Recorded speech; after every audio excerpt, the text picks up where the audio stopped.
Hello, I'm Jingjing Huang, Credit Product Strategist. Welcome to our PIMCO's Asia Trade Floor update for the first quarter of 2024. Joining me today is our Portfolio Manager Stephen Chang. Delighted to be back. So Stephen, let's start with PIMCO's recently published outlook for the next 6 to 12 months. What can investors expect in the year of 2024? The title of our latest Outlook essay, Navigating the Descent, summarizes our thinking well. After a resilient 2023, we expect a slowdown or mild contraction in 2024, particularly in rate-sensitive markets such as Australia and New Zealand in the region. Inflation is finally easing after the steepest interest rate hiking cycle in decades. Central banks in the developed market are likely at the end of their hiking cycles. That has shifted attention to the timing and pace of eventual rate cuts. So historically, do central banks cut rates ahead of the recessions? Are we heading for a recession, or are we going to avoid one and achieve a so-called soft landing? Central banks adjust rates differently, and as you would expect, tend to cut in much higher magnitude if they are pretty certain that the economies are in recession. In our view, recession risks remain elevated. Both supply and demand growth are expected to be stagnant across developed markets in 2024. We believe developed markets will probably cut rates a little later than the markets are currently pricing, closer to the middle of this year. Riskier assets, such as equities, appear priced for an economic soft landing.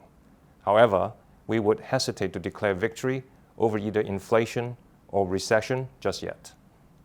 So the US Fed has penciled in 3 rate cuts for 2024. What does that mean for the Asian region? With the timing of the Fed rate cuts still uncertain, it is likely that emerging Asian markets such as Indonesia, India, Thailand, and the Philippines will hold rates high for longer. This is not only due to inflation risk, but also to ensure local currency stability.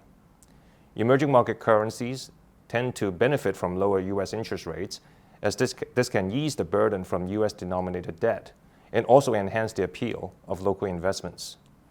Emerging markets finished 2023 on a strong footing, and we continue to see space for some of the emerging market Asian currencies to appreciate. In particular, we see a compelling growth story in India, driven by resilient domestic demand, as well as strong growth in manufacturing and services. Its equity market performance and in anticipation of its government bonds to be included in global emerging market bond indices later this year have also helped the rupee outperform other Asian currencies. So keeping on the path of rates, is Japan headed in the opposite direction to other developed markets? Indeed. For over 20 years, the Bank of Japan has pursued largely a zero to negative interest rate policy as part of its efforts to combat deflation and stimulate economic growth. We expect this to be abolished at the March or April monetary policy meeting, followed by more modest policy rate hikes later in the year. We also expect a gradual and flexible balance sheet reduction to follow. This could lead to higher yields for long-term bonds, as private investor will need to step in to replace the Bank of Japan's buying. What about China? What are we watching there? Our baseline growth forecast for China stands at about 4.5% to 5% year-on-year for 2024, down from about 5.2% in 2023. We expect inflation to remain soft this year due to weak domestic demand and overcapacity. China's one-year medium lending facility rate is now at 2.5%. We think there could be 1 or 2 small rate cuts in the first half of this year to lower borrowing cost. Government spending will continue to be the main support for the economy, financed by central and local government bonds. So do you think the fiscal resources will be channeled to help China's struggling property market? The government has announced plans to spend on major infrastructure projects, as well as roll out supportive measures for the housing market to stimulate demand and ensure the completion of unfinished projects. However, we think these will not be enough to stabilize the property market, and we expect another year of contraction. Government spending will mainly be allocated to infrastructure investment in new sectors, such as AI and the digital and green economies. It will also go towards research and development for manufacturing upgrades in a bid to climb up the value chain to higher tech, higher value products such as electric vehicles and aerospace components.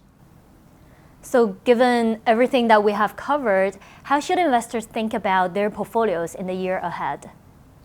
The global economy is navigating an uncertain path, and we believe maintaining a focus on liquidity and portfolio flexibility is important to allow us to respond to events as they evolve. In terms of Asia credit, with the Fed set to normalize rates, we expect more issuance this year after a rather dry 2023, while this will be supported by reinvestment demand from bond maturities. In the investment grade space, we see opportunities in some Japanese banks and Australian companies in the transportation and industrial sectors. For high yield, we see value in select Chinese and Indonesian companies. We have covered a lot of ground today. Thank you, Stephen, for your time. And thank you for joining us. Till next quarter, goodbye.